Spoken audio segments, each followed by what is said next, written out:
Hello， 大家好，大家晚安，欢迎来到我们今天的 N 观点 Watch Party 哦。那很高兴在这个礼拜六的晚上可以跟大家一起来参与这个 Watch Party 的活动哦。那么活动即将在8点正式开始，还有3分钟先跟大家说声晚安那我们当然我知道很多人要来看这场 Watch Party 的一个重点是什么？重点就是要这个我们的活动嘛，对不对？我们的活动，我们的抽奖活动，大家可能会希望说，能够要抽到这个奖，我也希望帮助大家能够抽到这个奖，好吧？所以我们现在的重点是什么呢？我们接下来的重点就是，重点是第一个活动的连结呢，现在在哪边呢？在我们的资讯栏就有连结了所以赶快去资讯栏这边，你就会看到我们的连结，好不好？就会看到我们的连结这是第一个重点。那第二个重点呢，是我们会在整个活动的这个中场的时候呢，我们会发布我们的通关密语我们要抽奖，可能还除了我们的原本的连接，除了连接以外，你还有通关密语所以呢，这个通关密语的部分呢，我们会在整个节目里面公布3次这个通关密语我们会在第15分钟左右，然后第30分钟左右，第45分钟我们都会宣布一个通关密语那当然了，你也可以打在聊天室如果有人问的话你们就可以，所有人都可以知道通关密语那反正好，先跟大家说晚安。那我们大概在2分钟后开始那今天我们要 Watch Party 的这一场这个讲座呢，是我自己真的非常有兴趣所以我到现在故意忍住不看因为想跟大家一起来看那我们等一下进行的做法是这样，我们上次进行 Watch Party 的时候，那时候我还没有很有经验，所以我们遇到一个问题，就是一边播，你又想听 Miula 我分享我的看法，但是你又想听他们演讲的人讲的东西，对不对？那我们卡住了怎么办呢？我后来想到，我们现在有个方法，就是我们会暂停嘛，所以我们可以就两边同时讲话的时候，你就不知道听哪边的，我的声音会盖过这个原本的讲者的。但是我后来想想，有个解决方法，就是我每听一段，如果我有一些什么想法的时候，我会先暂停原本的影片的播出，我把它暂停的时候，我就讲完我的想法之后再继续播那我想这有点两全其美所以我们在1分钟要开始我们的这个 Watch Party 那大家去看资讯栏，我们的问卷，我们的抽奖问卷，抽5090显卡的问卷就在资讯栏，我跟大家保证，到时候会去填这个问卷的人呢，我相信应该了不起就1000个吧，1000个或2000个。那我跟你2000个人，2000分之一可以抽一张价值10万以上的5090，再加上另外十几个赠品，不好吗？我想这几率超高的所以一定要去填。你要去参加这个抽奖活动的第一个重点是什么？你要去截图，好吧？你要去观看任何一场 GTC 的活动，并且有成功的截图截完图之后呢，你就可以去填问卷。然后重点是我们今天这场活动呢，我们会宣布通关密语那我们在中途会跟大家宣布这个通关密语那我们宣布3次了大概就是这个样子，好不好？那就恭喜大家总有一个人会中一定会有人中那就看看是谁中了那我不能抽了所以我在这里就祝贺大家了。好，那时间已经正式到了8点，我们就要正式开始我们今天的 Watch Party。 Let's begin. Welcome and thank you all for joining the GTC. It's very hard to believe that over the last decade we have been coming to GTC and talking about robotics. We've been discussing how we are going to train multimodal AI models that can take an embodied form factor. We've been talking about simulation and how simulation will bridge the gap to reality. And we've been talking about inference. How are we going to run AI inference on the edge to make robots possible? But that's all changed. We're not discussing that anymore. We have reached a tipping point where robots are getting out of the lab and making their way into the messy physical world. And it's my honor today to welcome a stellar panel with people who are the architects of this revolution. It's not going to be easy as we go from the labs into the real world, but my panelists here are going to talk to you about what they are doing to make this a reality. So without further ado, I would like to ask everybody to give a quick introduction about themselves. Let's start with you, Pras. Yeah, my name is Pras Veligapudi. I'm the CTO at Agility Robotics. At Agility, we make 好，那这第一位介绍的讲者是 Agility Robots 的人哦。那他 Agility Robot 他之前推了一个很有名的机器人叫 Digit， 这个 Digit 机器人呢，现在已经在亚马逊的一些仓库开始实战了，所以虽然它也不算有量产的，但是无论如何，它也算是人形机器人在欧美这边的一个代表性的厂商。Make Digit, a humanoid that's made for work, and also apparently playing the drums, according to Jensen's keynote earlier today. So Digit's actually been deployed at a variety of places: Amazon, GXO, Scheffler, and most recently we just announced that we're working with Toyota.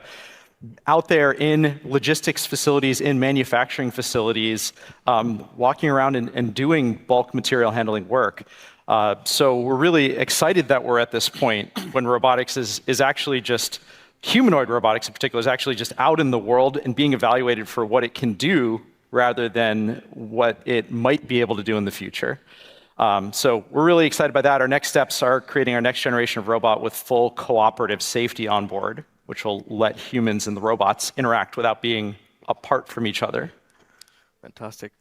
Ashok? 然后他刚刚讲了，他们这个 Agility Robots， 他们 Robotics， 他们的这个 Digit 的机器人的下一个重点就是他们要在同一个仓库里面呢，人类的员工跟机器人员工可以很顺利的互动，那就不是各做各的，所以这是他们的下一个开发的重点。Thank you, Pras. My name is Ashok Keliswamy. I lead the AI team at Tesla. We are at Tesla. We're building.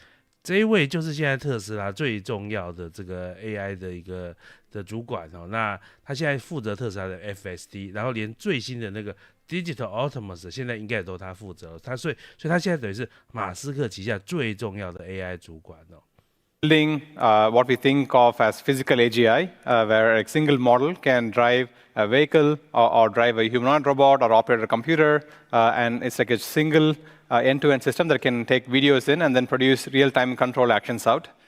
Tesla self-driving has been, shipped self-driving software for the last several years, and as of earlier this year, we have unsupervised fleets operating in some parts of US. And what we are building for Optimus is a natural extension to that, because for the car, you already need to consume video from multiple cameras and take actions, and then the actions have to be accurate and scalable, as in, like, if you make a mistake, something catastrophic could happen. And so a lot of the same safety culture translates to Optimus too. Maybe in the panel, we can discuss some more about this, but then I'm really looking forward to the physical AGI taking different embodiments and then acting in the car and the robot and so on. Awesome. Chelsea? Hi, everyone. I'm an assistant professor at Stanford and a co-founder of Physical Intelligence.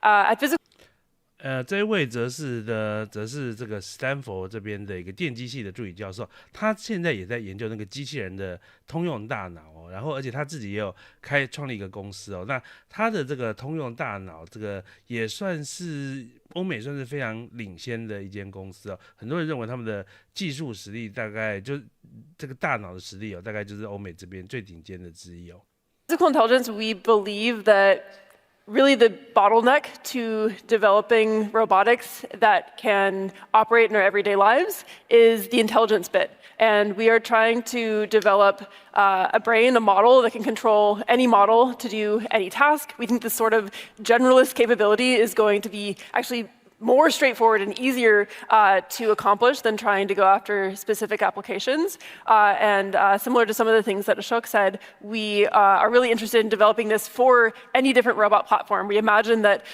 the future is going to look like something where there's a plethora of different robot embodiments, and that we can benefit from kind of pooling together the data and experience from those robots to solve different tasks and trying to develop the intelligence that could power all of those robots. Arnaud? Good. Arnaud Robert. At Hexagon Robotics, we build a multi-purpose humanoid. So in addition to manipulation, we can do inspection, reality capture. That's based on a very sophisticated suite of sensors, which I think will be an interesting topic in the conversation. We launched Aeon, our first product, in June 2025, and we're in 那这位呢，则是来自于欧洲的 Hexagon Robotics 的 CEO 哦。那他们呢也有推一个人形机器人，不过他们的机器人他们叫 Aeon 哦，他们机器人是上面是人的身体，下面是轮子哦，所以它不是完全的人形机器人，因为它没有脚哦。但是他们是一家，他们不是新创公司哦，他们原本就是做工业的领域哦，所以他的东西现在在 BMW 已经也是在测试中哦。Pilots with Schaeffler, Pilatus, very high-end aircraft manufacturer, and more recently we announced the BMW. Deepak. Hi everyone, I'm Deepak Pathak, co-founder and CEO of Scaled AI and also professor at Carnegie Mellon University. At Scaled, we are building a general-purpose brain for robots. Any robot, any task, one brain. Again, any robot, any task, one brain. So whether it's a humanoid acting in the home scenarios, or robotic arms acting in factories on a conveyor belt, or even a quadruped dog robot going around delivering packets to people's houses. The reason for going so general is such that because robotics is a data problem, like unlike language or vision, there is no large-scale data available for robotics to train these models on. By going so general across embodiment, across task, our goal is to establish a massive data flywheel such that any single embodiment takes any single action in any single application. We can use that data to improve this general brain behind the background. This is kind of similar to what Tesla did with their self-driving cars, so it's very inspirational. But robotics, you have to do it across different scenarios, different setups, to truly build this at massive scale. And that's what we strive for. 那这位是那个 Scale 的 AI 的应该是 CEO 啦哦。那他们公司也是在做通用型大脑的，所以他其实跟刚刚那位教授他们做的东西是一样的哦。他们就说 any robots, any text， 就是我的大脑能够装载任何不同的机器人，也可以让它从事任何的任务。那老实讲，这是非常非常困难的哦，所以对他们讲，他们也是想要建立这个资料，然后要有足够好的训练的资料。Thanks for the introduction. So to kick things off, as Deepak was saying, at this point we understand that the models can learn a lot as long as we have the data. And one of the big challenges for physical AI and robotics has been the source of data. And our panel here has been exploring many different ways and techniques to acquire the data to train the AI model. So the first topic is around data, and I'll start off with Pras. Pras, so you've been deploying robots in real customer sites for a while. So the question is, what real-world data collection strategies proved most valuable, and how do you balance teleoperation versus autonomous data collection from the fleets of robots? So it's interesting to try and figure out exactly what you can do when you're at customer sites and have a lot of compliance requirements. So there's maybe kind of a data pyramid, and hopefully I get this right. You guys are actually slightly more expert at this than I am. But you have kind of at the very top, teleoperating the robot itself, like actually making the robot do the thing via your own control. And then a level below that, you have, for example, something like UMI-style operations where you're maybe using a proxy for the robot and collecting that data. And then below that, you have sort of human data of egocentric cameras of a human doing the task. And below that, you might have just general purpose video, like passively collected data. And the reason it's a pyramid is because there's a lot of effort to do this stuff at the top and a small amount of availability. And then as you kind of go down the stack, it's easier to collect the data and there's more of it available. So when you're working with customers, that top of the pyramid is oftentimes very hard to get because it requires that you are going into very specific environments where you can get that data and that you can anonymize it and sanitize it and so forth in the right ways. So really what we try to do is use data from that top layer that's really very minimal and specific to what we're trying to do, and actually leverage as much as we can from pre-trained models coming from other organizations that have leveraged some of the other parts of the pyramid to use as a starting point, and then build upon that. But in terms of the data that we collect from the robots, a lot of it is more operational data and partial observability because of some of the compliance and regulatory complexities of having a walking surveillance system in a particular part of a facility. So there is quite a bit there where you have to think about things like GDPR and so forth. But it's been a mix, and we're still evolving it as we get more advanced with our data lake. So deployments is not a guaranteed source of bringing the data, and you need to it's just harness the first all of the step. capabilities. Yeah, it's just the first step, and it really needs to be curated properly. Right. It's very easy to get a large amount of data that's not useful to you. Chelsea, physical intelligence has been focused on building generalist robots, and your data collection philosophy has been very different, building up a lot of leader-follower style arms and collecting the data in Airbnbs.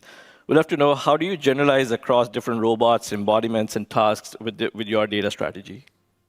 Yeah, so I think one of the things there is to learn about advances in AI and other fields is that large amounts of real data, the data that's going to most closely match your test distribution, is going to be most effective in terms of developing models that generalize to the scenarios that you care about. And so from that perspective, the data pyramid that Pross described, which didn't originate from Pross, I think that actually, not too unlike the food pyramid, is a little bit flawed in some ways, where we actually want very large amounts of real data to capture the kinds of scenarios we're going to see at deployment time when we're actually putting these robots into the real world. And so the strategy that we've been betting on is ones where we are collecting large amounts of data on real robots in the real world.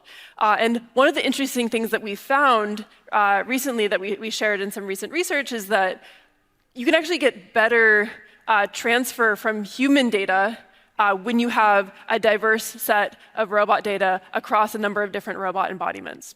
And this is kind of unintuitive because a lot of people have thought, well, maybe if you just most closely match the human data with like a humanoid, for example, you can get the best transfer from videos of humans. But actually, it seems like if you have a really broad coverage of robot data, you're able to better leverage data like videos of humans because you can better connect the dots. And so we're not just leveraging real data of robots, we're also leveraging other data sources as well, especially things like web data, videos of humans, et cetera, to get a powerful model that can generalize across embodiments, across environments, and so forth. 然后这个 Chelsea 他这边讲一个很有趣的点呢，就是说，因为他们是要做通用大脑嘛，所以他说，因为像他跟刚刚那个这个 Agility Robotics 的看法就不太一样。然后他 Agility Robotics 他认为不同的 data， 他是说一个实物金字塔的一个概念，但是Chelsea 他们从学术的角度来讲，因为他们要做通用大脑，所以他们说各种资料对他们都有帮助，所有的资料都对他们有帮助。事实上，其实我觉得这是一个蛮有趣的讨论哦，就是因为其实不同的机器人，它的什么身高不一样，手部不一样，装的 camera 的地方不一样，那这些数据怎么样弄成通用大脑？其实我觉得也是蛮有趣的，这难度应该是很高了哦。但是我想既然他们的目标是 any robots any task 哦，那所以我觉得这个应该就是他们必须要克服的一个部分。That's really interesting. The data that's being collected in different embodiments actually makes it better to consume the data that's coming from the humans. Super exciting. Ashok, you guys at Tesla have a lot of experience, millions of miles with a full self-driving. And how is the learning from what you've done in self-driving influencing your data strategy for Optimus? Yeah, I would say quite a bit because data is one of the key advantages of the Tesla self-driving program, and we basically live and breathe data. Like day in, day out, it's all about how do we manage this data stream, what is interesting data, and so on. As you all probably know that not all data are equal. If for self-driving, you want to teach the car that would make it drive like a professional chauffeur, not like a race car driver or like someone who just likes to have like thrill rides in the car. And a lot of the same learnings apply to the humanoid robot as well. So we know exactly what kind of data makes it work, how much data you need, what sort of data you need, and all of the same things can be copy-pasted to humanoid robots. Obviously, for the car, there's a very, very large fleet already available to extract this data. But what we figured out is that it's a lot of boring data. Which it's not necessarily useful. Mm-hmm. So you know exactly what sort of data is useful for learning, and you want to extract the data. And since we know that exactly, we can sort of like target that. And that volume might not be as large as the entire vehicle fleet, which can easily produce 500 years of driving data in a single day, which is sort of like no human would ever see that much amount of data to learn driving, and neither do we. Like that is just the overall addressable data set. But what we actually train on is much, much smaller than that. But since we know these techniques there, they very nicely transfer to humanoid robots. On the humanoid robot front itself, since we are working on humanoid robots, unlike other form factors, it makes it very easy to learn from humans. You can sort of like just see and mimic what they're doing for the most part, and you'll be in a very good shape already. And then we have the Tesla factory, where there are hundreds of thousands of employees working and doing difficult physical tasks to manufacture a car or do whatever they're doing on a daily basis, and that can act as a significant bootstrap that we can build off of. Plus also learning from just watching other humans from just any sort of camera or internet video data sets and so on. Those are very rich data sets. I guess the important detail comes down to how do you use this data, what do you supervise on it, is it actually productive to supervise on these things to help your final task, and the evaluations there and so on. Those are the most interesting bits than just the amount of raw data, I would say. And so is it fair to say that some of the data that you have collected for full self-driving is also helping you with the baseline or the priors for even your Optimus work? Yeah, definitely. Like I said, like both the raw data itself is helpful, but also all the techniques that we use to filter the data, to extract what is good and what is bad from the data, that's also like extremely helpful. 主持人这里就问Shug 一个很有趣的问题，就是说，特斯拉的 FSD 的资料到底对于训练他们的机器人 Optimus 的基础有没有帮助？其实这很有趣，就因为其实老实讲，那些资料未必会直接有帮助，因为机器人车子是在平面上面移动，但机器人在3D 空间的。但是他这里讲Shug 的回答有个重点，就是说他们至少在这训练汽车的这个自动驾驶的过程中，他们有很多技巧。这些技巧呢，包含了怎么分辨好资料、坏资料，怎么更有效率的使用这些资料。我想这些东西对于在用人形机器人都有帮助了啊。我觉得这是一个特斯拉的一个优势。So Arnaud, Hexagon has been in the business of creating data, collecting data from the real world for a very long time. So your reality capture and laser scaling technology gives you that highly dimensionally accurate environmental data. How has that changed the way you have approached data for training of your robots? Sure. I think, as was mentioned, the pyramid of data is what we're all looking for, and as much data as possible in every layer, and as well curated in every layer as possible. One of the things we've noticed when you go to the real world environments is that actually understanding that world and not just the task is actually quite critical. And so we have reality capture sensors in the robot, but also outside the robot with Hexagon technology. And so it's very important for us that when we record actually the task, we actually record the entire environment, a complete 360 view of how the task is performed in that environment. And we've noticed that actually the insights of that data is quite critical. For example, you could have equipment that's doing light interference. And then if you can identify this, then you can, of course, extract it from the learning, right? Because it's just an inference. Other things that we've noticed, of course, is that because Aeon is actually quite a mobile robot, it has wheels, is that when you go in a factory and you do a scanning of a part for inspection, many things can happen during that scanning. A person can walk in front of it, the person may have put the part there one time, actually placed it in a different place another time. And so this understanding of the environment, not to repeat what everything was said, is actually what we think is super critical. And the more you understand that, to isolate what's truly the task versus what's either an interference or what is necessary to include in the training, otherwise you cannot actually complete the task in a reliable way. So we're working quite a bit on that, actually. Amazing. 好，那我们接下来呢要给大家通关密语的第一个提示了哈。那其实我们本来想说，我们在第15分钟、第30分钟，我们都会公布我们通关密语，但是我觉得直接公布通关密语有点无聊哦，所以我接下来要第一个给个提示。我们通关密语有4个字哦。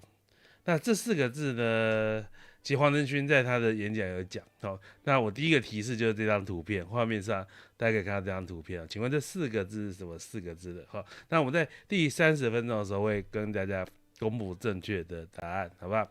好，然后我顺便回答一下聊天室一个问题。聊天室有人说，其实人形机器人的手部训练资料哪边来？哈，我跟你讲，这里面有个关键哦，就是其实他们现在在做那个人形机器人的手部啊，他们事实上都像他的手指都会有压力的感应器，就是说你不要以为他的这个 data collection 这些所谓的 sensor 只有视觉的，没有，它包含的压力的这种所谓的感测器 sensor 也是有的所以它其实的感测器是好几种，包含了它可能像这手臂都会有些陀螺仪去记录它整只肢体的动作的记录所以我想其实人形机器人训练真的是比车子难蛮多的啦，它没办法只用 camera 这样子。Deepak, you've talked about data scarcity a lot, and 4个字是中文的4个字不是英文as that's being the robotics' biggest challenge. So, and Skills has talked about using human videos, teleoperation, and simulation heavily. So, how do you overcome since your mission is to do different tasks, different embodiments, different environments? How do you overcome the diversity and scale limitation that you would have in your data strategy? Yeah, this is a very good question. And I think the thing to look at is what have we learned from the last decade of AI, right? In my opinion, there are only 2 findings, okay? One is have data of things that you care about. Like for instance, for language models, you should have language data. You cannot learn from non-language data. That's super useful. But the second bigger important point is the sheer scale of it. Like even GPT-3, GPT-3 became GPT-3 where it crossed 30 trillion to 100 trillion tokens. That's hundreds of trillions of examples. Now, I do agree with my colleagues that real-world data is super helpful, but what we are forgetting is the sheer scale of it, right? Similarly, another example of another big success is self-driving cars in Tesla. You guys use the actual driving data from the people driving cars. That's real data. And again, the scale is present because you first sold so many cars to begin with.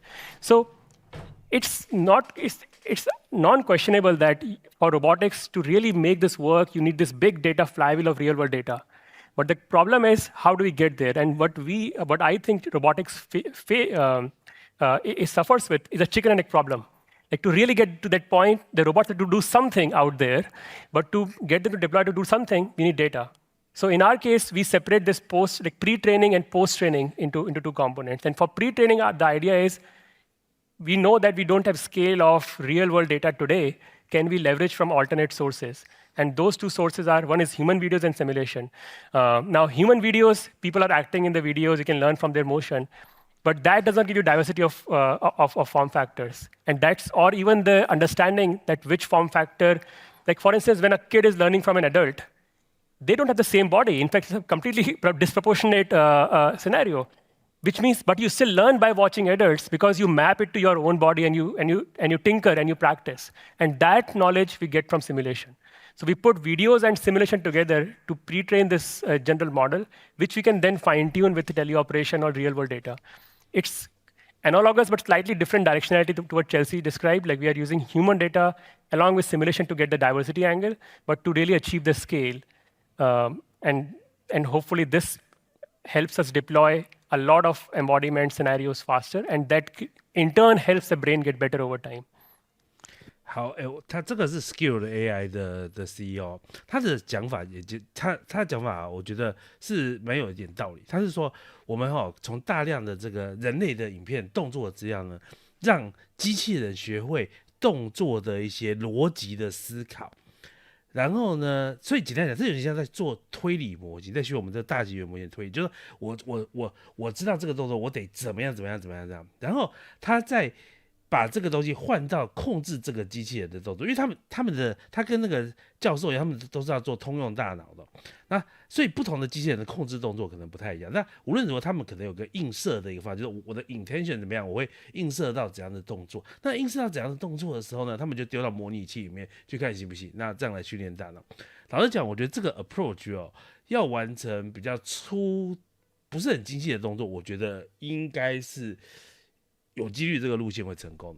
但是如果要到很精细，我觉得不知道。From what I hear from all of you, I think we will together bridge the data gap pretty soon, combining the learning from data in the wild, teleoperation, scanning, deployments in the real world, and simulation. So that brings me to the next topic for today. We are starting to see emergence of techniques for data generation, as well as simulation for policy evaluation, testing. So I would like to learn a little bit more and share with the audience how each of you are thinking about what role simulation plays in your strategy for building general intelligence. To start off, Ashok, I would like to ask you, you recently published your Digital Dreams work. Can you talk us a little bit more about how you think about neural physics engines generating synthetic training data for Optimus compared to the traditional physics models like what we have in Isaac Lab and Mojoko and Newton? Yeah, I think we use a variety of simulators for different purposes. Obviously, for the car, there's millions of cars there with exact control data from humans, so it's a much simpler problem in that regard. For the human, there's an exoskeleton that you can get in and then operate. But then for simulation, we basically start out with what the humans did, and from there you can simulate what could have happened from the initial starting point. So you have these steerable simulators, which you can take some action, and then the world would change according to your actions. But the important part there is to make sure that it is physically accurate, especially these neural network-based simulators. They can always imagine, if only trained on good data, they almost always imagine good outcomes, regardless of your action. And you want to make sure that this simulator is accurate to the real world. That's where it's helpful to have enough bots in the real world that sort of close the simulation gap.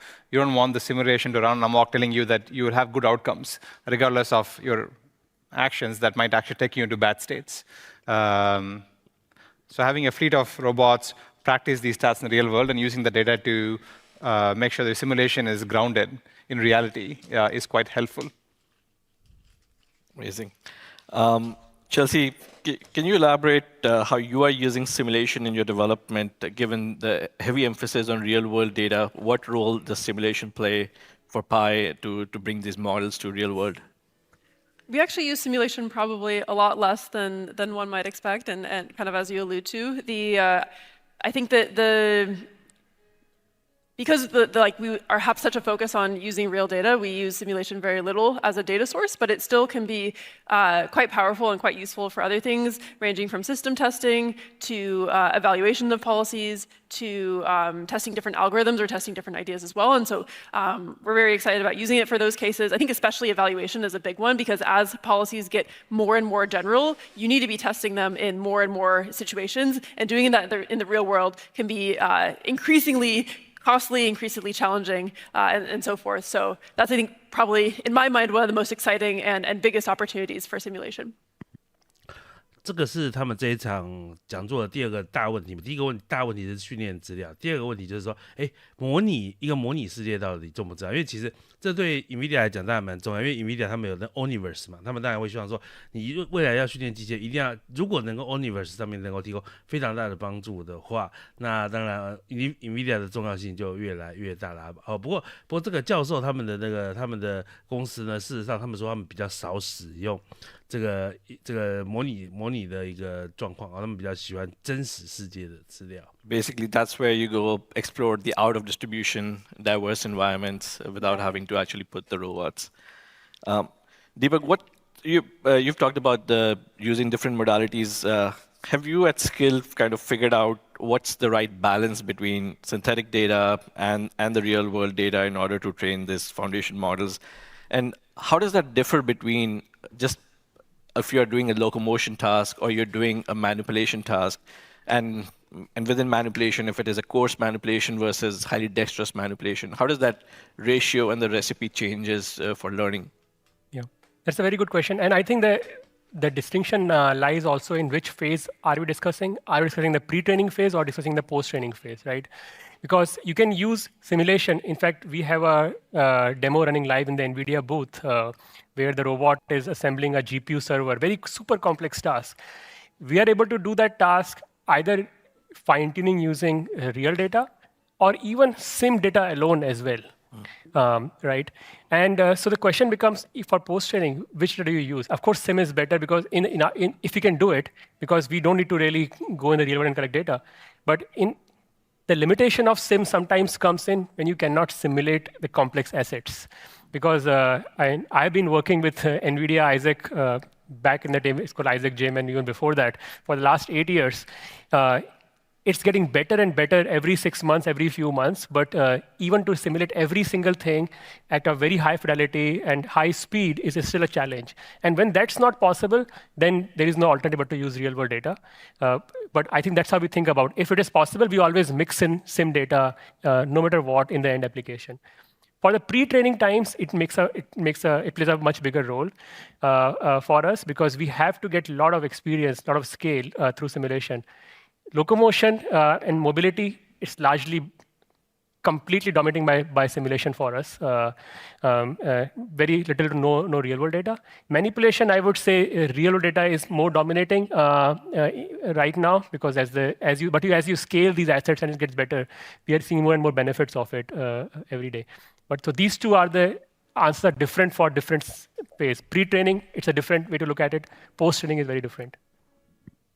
So you mentioned this simulators have been lacking in fidelity, right? And one of the things that's happening is this neural simulation where you learn from the real world and build a world foundation model. We are doing that with Cosmos.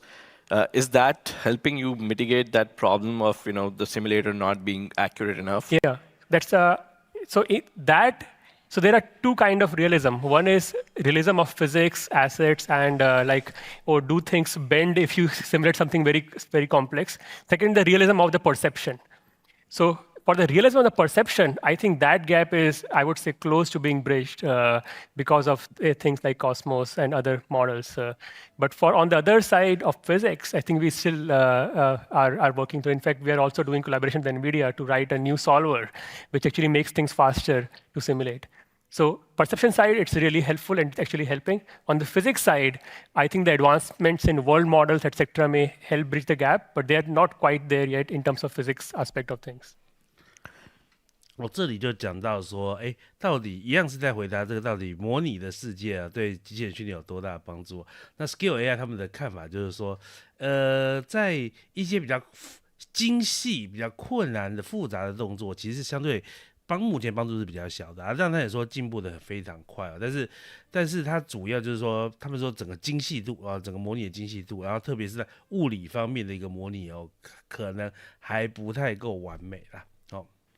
Arnav, for you, you have the most accurate digital twins of your customers' environments in which you can do a lot of learning, a lot of simulation. Can you talk a little bit about how you use digital twins as a part of your simulation strategy? Yeah, I think just simulation in general. So in addition to testing all the parameters which you described, I think first there's two things we are particularly interested in simulation. The first one is the sim to real gap. So simulation is getting better and better, but there's still a gap. And the only way to address the gap is to measure the gap, actually. And so that's where the digital twins come into effect, because then we can see it was supposed to do this, it didn't do quite this. But in addition to the robotics data, once again, you have the environmental data, and sometimes the environmental data is the thing that influenced actually the gap. And so we have now a full feedback loop, if you want, where we simulate, we go in reality, we capture what it is, and then we feed it back to the simulator to converge the gap towards zero. It's never zero, but it's getting close to it. So that's one area that we're doing, which is quite interesting. That loop is actually not as easy as it sounds, because there's literally millions of parameters that we need to bring back and decide which ones are critical. But it's quite fascinating work. The second one, and just broadening the discussion a little bit on simulation, what we found was actually quite interesting is the simulation can be the perfect tool for the engineers, but they all come with a preconceived idea of what the solution should be, although you're simulating. So a good example for us, just to give concreteness, so we have wheels, right, instead of feet.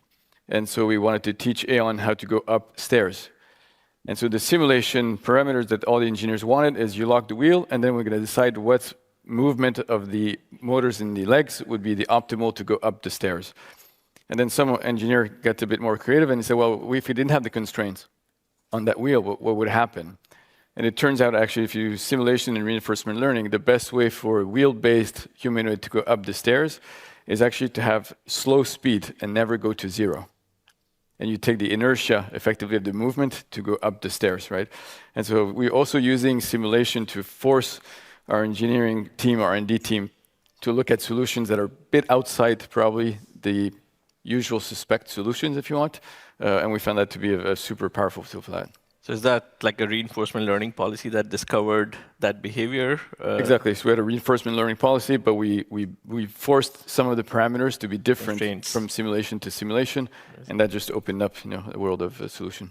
Amazing. Yeah, I think you highlighted an important aspect about closing the sim to real gap, which is the real to sim flywheel. As you get deployed, you now with technologies like neural reconstruction, you can bring the real data, recreate the sim, and do training in that. Press, you guys are deploying a bunch of robots. How do you validate, and you've shown some work that you have training policies in synthetic, with synthetic trained environment. How do you model the unpredictability of the warehouse conditions and the environment in which your robots are going to go?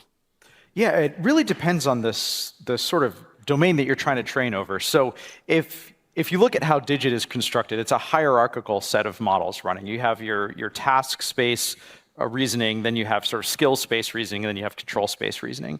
And so when you're talking about control space, which is reinforcement learned and really where simulation-driven approaches work really, really well, it's really small time scale, but it's also a much simplified model of the environment that's relevant. Digit doesn't necessarily need super high fidelity vision in order to maintain balancing, right? But it needs good contact physics, and it needs a lot of environmental contact information, right? And so the thing that we're trying to validate there is, well, are we making sure that the true environment is somewhere within the randomization of what we've trained over? And we've had some misses there. A really good example is, it turns out that if you have a really dusty warehouse floor, then you actually have like different slip coefficients that are not necessarily obvious and don't necessarily match your super nice epoxy floor lab environment. And so we took Digit out to a site and bam, right? Yeah. Not great, but very easy to fix. We just make sure that we capture that in our simulation environment, modified the ground parameters, and covered that, and we can actually like benchmark that. We can do slip tests and figure out what that is, and then make that part of the domain randomization. And now you have a controller which can be robust to a huge variety of different types of surfaces and textures, and also force disturbances of getting caught on objects and sort of pushed and pulled in different ways. So the way that we kind of get at it is basically splitting it up into the sim to real and the real to sim gap. And the sim to real gap, if you just model everything really nicely in Isaac and you have a really good model of your robot, you can get to like 0-shot sim to real transfer. The real to sim gap is you go out to your customer environments and then you look for what these deviations in execution are, and then make sure that you're capturing that within the parameterization of your domain randomization for RL in particular. So for that, we have this kind of back and forth where every time we go out to a new site, we're testing that the operation of the robot is falling within our sim domain randomization. 其实听到这里哈，我自己有个感觉啦，就是意识到我没有真的认真研究过他们每一家机器人，可是其实我听起来像 Agility 他们的机器人，或者刚刚那个 Hexagon 那个机器人，他们的路线都不是像特斯拉这样走 end to end 的。简单讲，就是说他们可能像他刚刚讲 Agility， 它是有多个不同的控制模组的。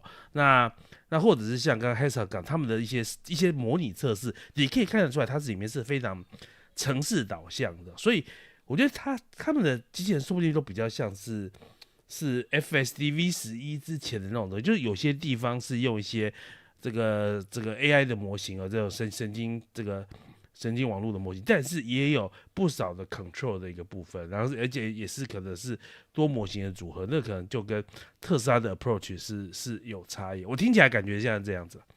So that leads us to the next topic for the panel, which is about model architectures and brain. 不过我们现在要公布我们的那个我们的通关密语了。好，刚刚我们的第一个提示这一张图嘛，这一张图呢就是代表4个字哈。那这个基本上就是黄仁勋在他们这次的主题演讲就说，我们是 king， 我们是什么 inference king 哦。那 inference king 那为什么呢？因为这 semi analysis 就做了一篇评比报告，就评比了一些这 GPU， 然后就说黄仁勋这个他们 NVIDIA 的 Blackwell 是最好的这个 inference 的的一个选择哈。那所以呢，我们的通关密语就是 Inference King 的中文是什么呢？聊天室有人说推理之王，不是推理之王 ，Inference 我们把它叫做推论，好不好？我们现在就是比较好的翻译是 Inference 是推论，因为推理这两个字我们要留给 reasoning。好，所以我们在讲说，像那种现在那种比较聪明、会想很多轮的那种模型，就是 reasoning model， 就是推理模型。那 inference 这种动作呢，这一次这种 inference 呢，我们就叫推论。好，所以我们的通关密语4个字：推论之王，好不好 ？OK。那我们最后在这个直播结束的时候，还会再提醒大家一次。好，那如果有人问，你们就好心一点，可以跟他们讲正确的答案了哦。In development. We're seeing very different approaches, with skills doing single model end-to-end for everything. Pras talked about, the three reasoning models. So we'll start off with Chelsea. Chelsea, can you talk a little bit about how is your generalist robot foundation model trained? What is the architecture? What's the hierarchical nature? You've been sharing a lot of interesting work about how do you build memory into these models. Can you share what you've learned and what kind of model architectures will work for a brain for a robot? Yeah, so there's definitely a lot that we've learned and hard to cover it briefly. But one thing I'll touch on, since you mentioned hierarchy, is we found hierarchy to be useful for actually 2 different things. So the first natural thing is if you want a robot to be operating for a long period of time and actually be planning out the different steps that it needs to do, then it's really helpful to break down that larger task, like clean the kitchen, make coffee, assemble something, into smaller steps. And then for those smaller steps, figure out what actions to take. And so this is a really big part of hierarchy for us. We found that with this sort of hierarchical architecture, we can complete tasks that take as long as 15 minutes long for the robot to complete, involving a number of different steps. And one other aspect of this is we can then, at the upper level of hierarchy, we can have a more abstract form of memory. At the lower level, we can have a more low-level form of memory. And this allows the robot to keep track of what tasks it's done and also be able to track things, even if there are occlusions throughout the execution. But the second thing that hierarchy is really useful for, that I think is actually probably underappreciated, is it means that you can now give supervision and data to the robot at a higher level of abstraction. So you can, for example, as it's trying to execute something, you don't have to just show it teleoperation data for how to do the task. You could actually kind of walk it through, say, hey, instead of doing this, right now you should pick up the sponge, or you should drive to the right a little bit. And that sort of higher level of supervision, both is really easy to provide remotely if you don't have a person that's on site.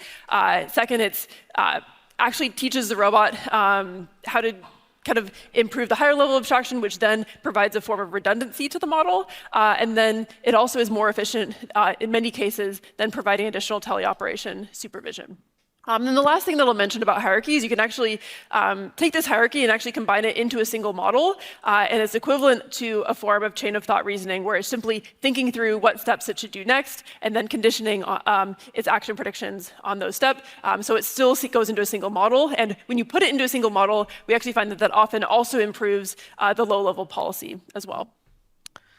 Oh, fantastic. And if you could add a little bit about how that influences the safety paradigm of your robot. Does hierarchy actually, is that something that you think about now because you have a brain that can roll out different things? Does that help with the safety of the models? Yeah, I'm not sure if hierarchy in particular contributes directly to safety. We often find that a lot of the safety we need to put in is kind of, well, you want to put safety at all levels of the stack, and a lot of the safety measures are at the lowest level, because that's where you can really guarantee and ensure that it will be operating in the ways that you expect. But certainly the ability to intervene, not just physically, but also at higher levels of abstraction is useful. In some of our academic research, we actually use this kind of architecture for surgical robots, and it means that doctors, for example, or surgeons could actually intervene through language instructions rather than through actually operating the robot. Over to Deepak. Deepak, you've been building what you call an omni-bodied brain. So how do foundation models enable a single model to control different robot morphologies versus a more task-specific or embodiment-specific approach? So instead of going vertically, really solving the problem for a single robot, what does it change from an architecture perspective when you have to solve it for different embodiments? Yep. I think this is where we leverage simulation a lot. So it's an omni-bodied brain, but it still has hierarchy inside it, because there are different components of the human body operate at different frequency. Like your brain is controlling your knees and joints at a very high frequency, like 1,000 times per second or 5,000 times per second. When you think and you speak, you're speaking maybe like few words every second. And your thought process, maybe it's once every few seconds, you have a single thought you run with. So there's natural hierarchy of things. So the model has those hierarchies. And the lower frequency one composes over the higher frequency. So higher frequency one is doing something across embodiment, then lower frequency one, then lower frequency one. And they all compose each other like a joint probability distribution. Now, in this scenario, to really enable across robot morphologies, like we make sure that every layer of this hierarchy is getting data from multiple embodiments. Even like one of the most famous results we produced out at which went viral was this example of we put the literal same model on a humanoid, on a quadruped. You even remove their limbs, and they take few seconds to get up and start walking again. Now, what really happened behind the scene was that we trained this model on a sheer amount of data. We are not even training them on the robots it is being tested upon. Like those robots were never seen in the training set, right? But what the model learned is if I have different shape, different body, how will I adapt? So if you do this at scale, we saw something like language model-like thing to emerge, which is in-context learning. So model, instead of learning that I am a model for a humanoid or I'm a model for a quadruped, it figured out that I should be leveraging my brief history. I apply power to all the motors, and I see how many motors do I have, and it learns how to control them to take the next action. So this sort of in-context learning, we have only seen in language before, pretty much, and it only also happened after things scaled beyond like 30 or 40 trillion tokens, which is a sheer amount of data. Now, in our case, we did reach that scale because of simulation, and this kind of multi-body generality emerged. As you go on the higher levels, then abstractions help you operate that, because now if your lower level can operate multiple bodies, then you can reason in a higher level written space. Okay, I'm moving my arm here. I'm moving an arm for a conveyor belt robot or a humanoid. It's very similar in that manner. If your higher frequency model takes control of the embodiment component. Got it. So basically, you're exploring scaling out the possibilities during your pre-training so that any embodiment becomes something so that I may sound very philosophical, but if to me, even body is part of the environment. Like you think. 他们这一段就在讨论这个 AI 或者机器人在思考什么动作有没有 hierarchy， 有没有一个层级的一个东西。那你可以把它想的是说，你有没有一个比较先的那种比较重要的大的指令下来，然后再去执行比较小的动作，类似这个样子。那我就从到目前为止的讨论，我觉得这个方向的确蛮有趣的哦。像 Scale 这边，他认为说，你看哦，你以为要教一只2只脚的机器人，跟教4只脚的机器人站起来会需要完全不一样的资料集，对不对？可是如果你先生成比较有 hierarchy 的一种的机器人的思考，就是说，好，我要站起来，你得到2个机器人都知道我要站起来，然后这个时候，他可能这个 AI 这机器人就会思考说，我要站起来呢，那我要用我的哪个器官帮我站起来？那这个时候呢？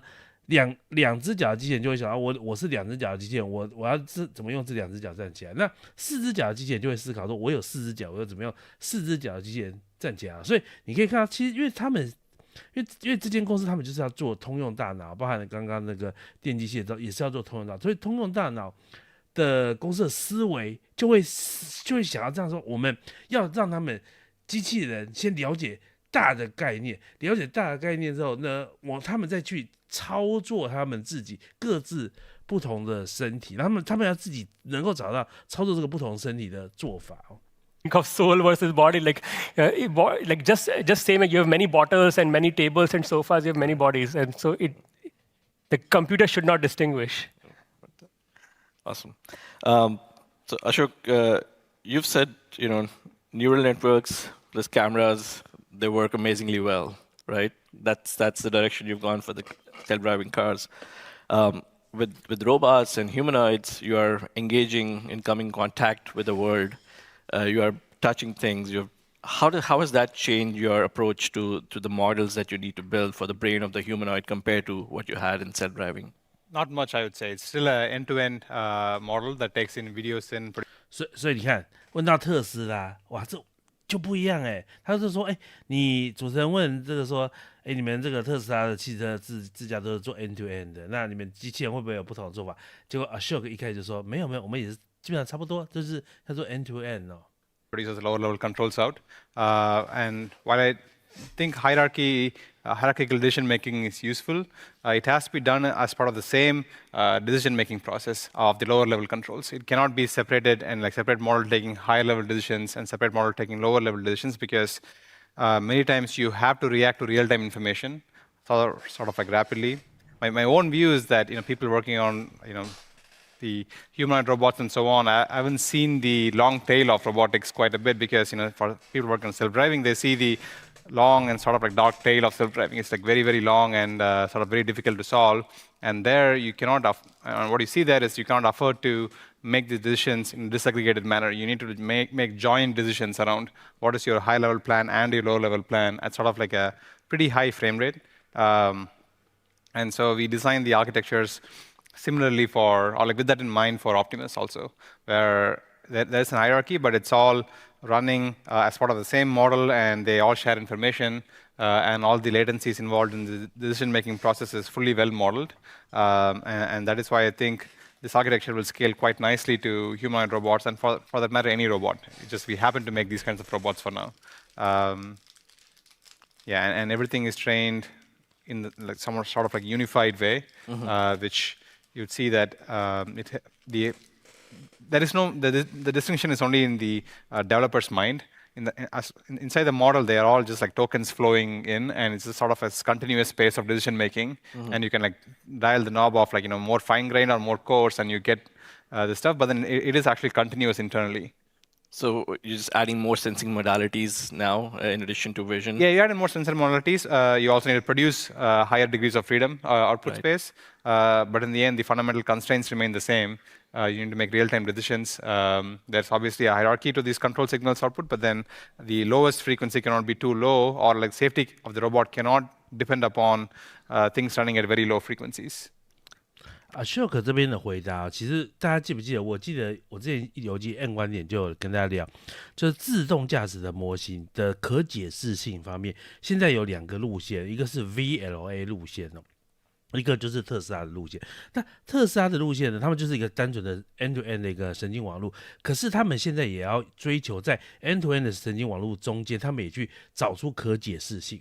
可是这种可解释性，它并不是一个阶层式的，不是说我先决定了这个大命令之后让你去分解小命令，其实不是，它是有点类似说，我小命令就是这样动的时候，我大概知道这个小命令是什么大命令。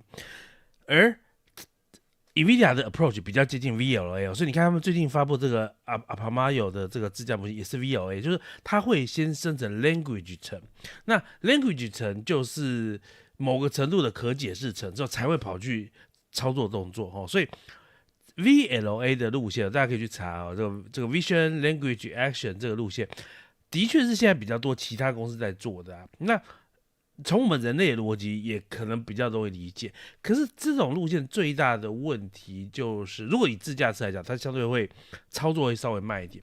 那以机器人来讲的话，我倒是不知道的，我觉得这个是要留给专家啦。我们其实在这里评论一下不见得能够真的讲得很深入，但是我尽量跟大家一起做 Watch Party， 也是分享一下我自己的看法。所以无论如何，我们可以看到特斯拉在这场讲座里面，它的路线的确跟别的公司又有蛮明确的不一样的。Pras, I would like to hear your thoughts on that. I know you have a very different approach. Yeah, I mean, we do segment our controllers, but it is also the case that they have a hierarchy of concerns and they are co-trained, right? So it is the case that, for example, if we have a particular RL controller, when we're creating, a learning from demonstration, a behavior clone model that's running on top of that, it does make sense to train that with the reinforcement learned model that it's going to be operating with. And certainly they share a latent space that they're communicating over. Now we do that hierarchy for a couple of different reasons. One of them is the timescales involved and the co-location of the models. As the models get larger, the latency requirements of them and where they can be physically located, all the way from the edge on board the robot up to the cloud, you can get sort of further away. You can tolerate more latency in the decision making. The second piece is that we have a combination of AI learned and also engineered skills. We have things like docking processes and interactions with AMRs and things like that that don't necessarily benefit from learning from demonstration. We can actually write out the motion specification for exactly how to engage with the dock. We still want to use the low-level controller, but we can fully specify the high-level trajectory that the robot should be following in those scenarios. So by splitting it out this way, we get a modularity where we can mix and match those different layers together when appropriate, which is really useful for practical deployment when we are mixing and matching the semantics of what we're connecting with, right? And we can do a really quick hand-engineered skill at one of the middle layers or one of the top layers and mix it with a learned skill on the corresponding other layers. So this kind of gives you an opportunity to go to faster deployments instead of having to wait a model to learn everything together. Arnaud, you're deploying robots in an application that require very high precision, which is very different from other robots that are doing this core logistics work. How does that change your approach? When you have to do something at a millimeter scale precision, what does that mean for the brain and the intelligence of the robot? I think just taking a step back a bit on how we deal with models in general, I would say. We have a bit of a different approach, perhaps, but so we decided to go with best of breed, right? So we use VLAs and world models that exist, and we try to see which ones operate the best. But there's a few big lessons we've learned. The first one is that we're effectively doing what is prompting for ChatGPT, right? And so it's prompting for robots. And it's actually quite hard to get all the inputs you need to create, quote, the best prompt so that those world models and VLA models actually work as expected. So we have quite a bit of work going on into the prompting engineering, if you want. But for robots, obviously, an LM would work if it was voice controlled. But you have other factors in environment. And so you need to inject in your prompt other types of inputs. The second thing that we found quite interesting is that if you have perception, planning, and control, they do operate at different speed, different hierarchies, and so on. But the environment may change. So one of the things we focus on a lot is how quickly do you need to, quote, change the prompt and pause the model to re-engage because a change in the environment happened. This could be because a person was walking by. It could be because you trained to do this certain task at a certain place in the factory line. They decided to change that, so the environment changed. How do you make that, quote, quasi-real time? Because you have to. Then the third thing, and goes back to your question around precision, is that we actually are building an architecture where we'll have multiple of those models, actually. And some are for high precision, some are for quick locomotion, and so on and so on. And so we kind of pivoted a lot of the work to be kind of the agentic AI view of robotics. If you have many different models, and you need to basically integrate them, but most importantly, orchestrate them so that you always take the best model for the right task, given the right environment. And that's not a super easy optimization schema. It sounds perhaps, but it's not. But we're working quite a bit on that agentic AI model, if you want to optimize which model for the task, for the environment. Fantastic. That brings me to the closing question for today. If we all know that in the last few months, the world of AI has changed dramatically, enabled by agents. So this is the question I have for all the panelists. As we are moving from short-term demos to long horizon, persistent agents that are operating 24/7 in real environments, how does that fundamentally change, and does it actually change anything in the way you have been thinking about your model architecture, your infrastructure, your validation, the safety, the economics of the solution? What does this new long horizon, long-running agents do for the physical world? Anybody wants to take a first shot? Well, I can say that for us, it kind of plays very well with what we've already been doing because Digit is a robot that's part of an ecosystem. We deploy not just Digit, but we have a cloud platform that manages Digit that connects to warehouse management systems, manufacturing execution systems, coordinates AMRs and things like that. So we've already been developing and deploying an orchestration platform that goes with Digit to help it know when to connect to chargers and load things from AMRs and move things around in conveyors. And so now this is really just another layer of AI that manages what happens in that orchestration platform, which already had an API for orchestration. So as far as we're concerned, this is just taking that next step to go another level above that task-based reasoning to orchestration-level reasoning. And we already have the persistent, durable platform for that to operate at. So for us, this is just like, wow, another unlock from AI just showed up. Faster time to market. Yeah. Exactly. Yeah, the robot's got to be extremely intelligent, first of all, to like keep running for like 24/7 for like many days, right? Like, so the intelligence is quite important, and the safety is also very important, so that you can let it autonomously execute tasks for a very long time. Once those two are there, you can just like tack on any agentic framework, and then it's just going to keep running for a very long time. From my perspective, I think that one of the biggest gaps between a model that seemingly works really well and a model that's like actually useful in the real world in a deployment is the reliability of the model.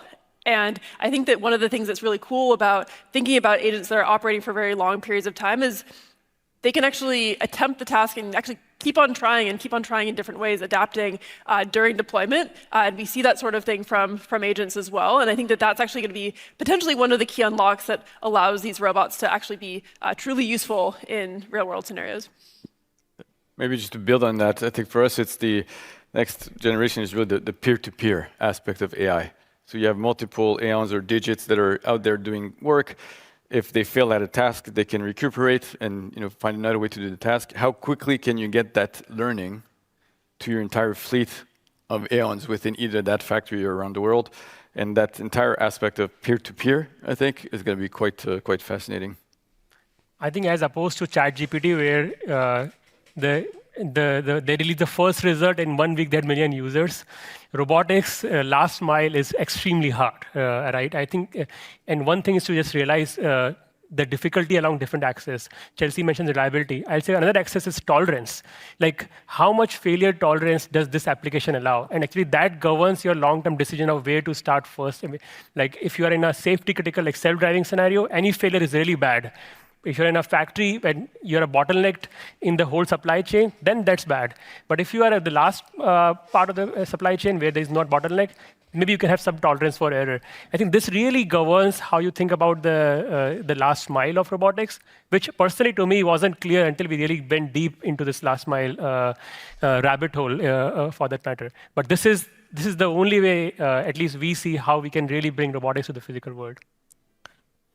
我觉得最后这个问题其实还蛮有趣的，就是因为主持人就问他说，最近这像 Cloud Code 啊，这些 AI agent 都可以开始比较，以前就是你下个命令集它就做一个工作啊，但是现在这些新的 AI 都可以做一个比较长时间的任务。你要说，你帮我执行这个任务，它可能5个小时、10个小时帮你执行完，他就问说，请问这个东西对于你们机器人有没有帮助？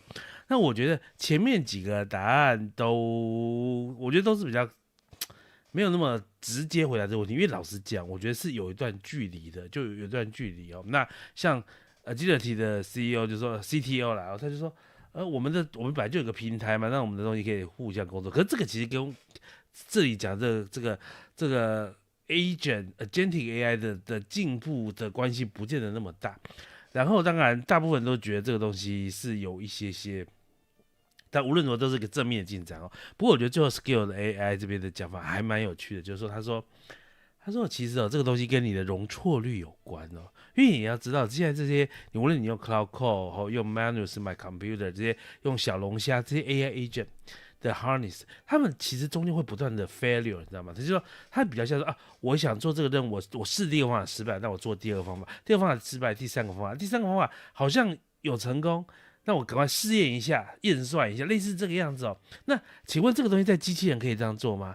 如果今天你的工作是把鸡蛋拿到厨房去，那如果假设你要试了第4次才成功，那前面3个鸡蛋可能都被你打破，那这个可能就会造成，如果它是一个厨房机器人，这可能就是不能被接受的，因为这些打破的蛋可能会造成厨房的脏乱或什么之类的。所以我觉得，他说其实最重要的就是 failure tolerance rate， 就是你能够接受多大的这个失败那我想这个东西是一个蛮有趣的一个思考方式那这应该是最后一个问题啊。那我们最后 Fantastic. I'm sure if we had more time, we could keep going on for the rest of the day. But unfortunately, we have to finish this up. I am super excited. I've learned a lot. There is no doubt in my mind that we're going to be back here next year in GTC, and we're going to talk about what our fleets of robots are doing. I would like to take this opportunity to thank our panelists for taking the time and sharing with us all the amazing things they're doing. So thank you. 好，那整场活动结束了。活动结束的时候，我们还是一样公布一下我们的这个通关密语我们今天通关密语就4个字：推论之王，不是推理之王是推论之王因为这是说 NVIDIA 那个 Semi-Analysis 他们的一个实测认为这个 NVIDIA 的晶片的推论效能是最好的那我最后讲一下我看完这整场活动的一些想法一些感想啦那我觉得第一个感想是我觉得我现在对于这个人形机器人被训练出一个可用的模型这件事情，变得比听完之前乐观一点点。那为什么呢？因为我至少我之前会觉得说，这个很多人都说，这个看这个影片，看很多大量的人类动作影片，真的对训练人形机器人有帮助吗？这个东西我一直稍微抱一点点存疑就是说，因为我觉得人形机器人的那个肢体控制又跟你人影片又不太一样但是我觉得第一个我觉得今天的所有专家都承认一件事，就是大量的资料我觉得他们相信跟大型语言模型一样，只要够多的资料就会量变产生质片那因为今天正好有2个讲通用大脑的学者跟公司在讲所以他们会告诉你说，其实这个你用通过这大量的资料，即使是人类的，而且不是跟机器人身体不一样，还是可以让机器人学到的东西。我觉得这个听起来就真的很有趣，因为你知道，如果你很相信机器人一定要有那个实际操作的数据的话，那一定会有很大的问题。就你有看过有种训练状况，就是这个机器人训练员就穿着那个动作捕捉器，然后就穿着那种特制的衣服，然后再折衣服或什么之类的。然后因为你折衣服的时候，你可能身上有几个感应器，那些感应器都回传跟机器人一样的资料去训练机器人。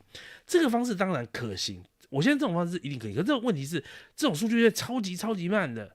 因为你变成是你一个动作要模拟多久啊？你看这就是一个很大的问题，对。然后如果是折衣服，那请问折不同的衣服需要不同的资料吗？你懂我意思啊？那每一种衣服是不是要各自的折内裤跟折 T 恤跟折外套会一样吗？所以，可是我觉得无论如何我觉得的确，我觉得今天听完之后，让我比较稍微相信一点说，这些人类动作的影片只要够大量，它一定程度应该可以真的帮到这些机器人这是我的观后感第一个。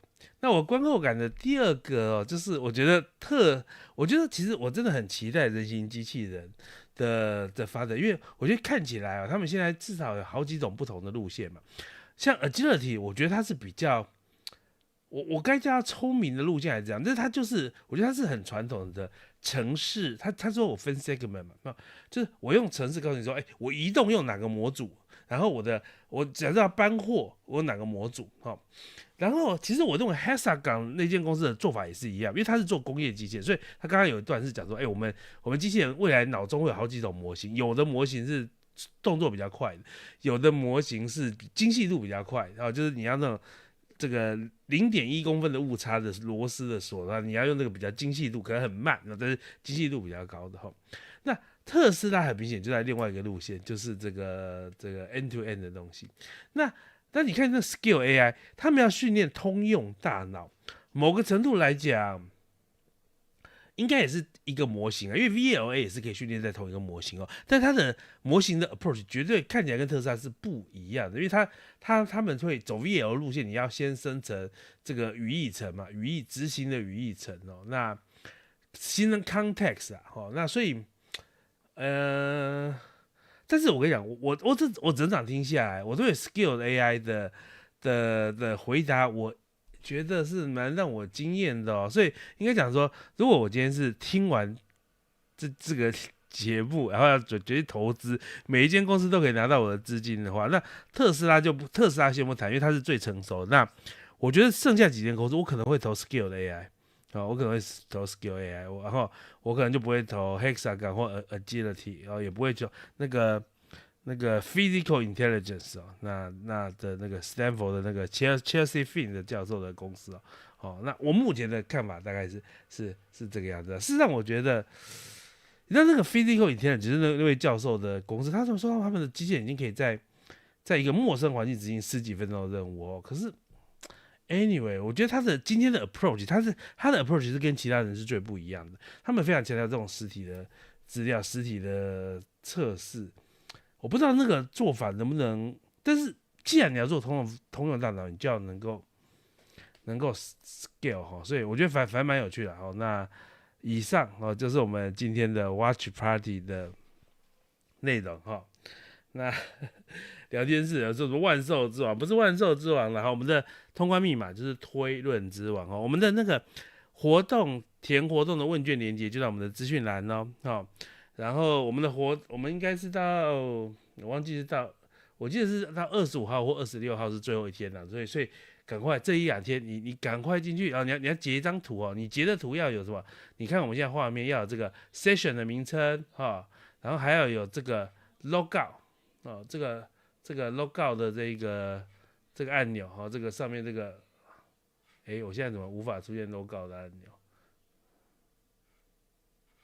我现在怎么无法出现 logout 按钮？好了，我想办法让 logout 按钮出现吧。你看 logout 按钮这个右上角这个截图要出现 session 的名称，还要出现 logout 按钮，这样才能够是合格的，才是合格的这个截图好了，那以上就是我们今天的 Watch Party 大家很高兴跟大家一起听了这场精彩的一个演讲，好不好？那我觉得如果你像我一样对于 Humanoid 的这个人形机器人未来非常有兴趣的话，那我觉得今天就听了，我觉得他们都没有讲很深嘛，因为平均50分钟，一个人就讲个10分钟左右。可是我觉得你应该跟我一样，听完之后会对于人形机器人的发展会更有信心一点点OK， 好了，那我们今天节目就到这边了在这里是跟大家说声晚安，大家拜拜。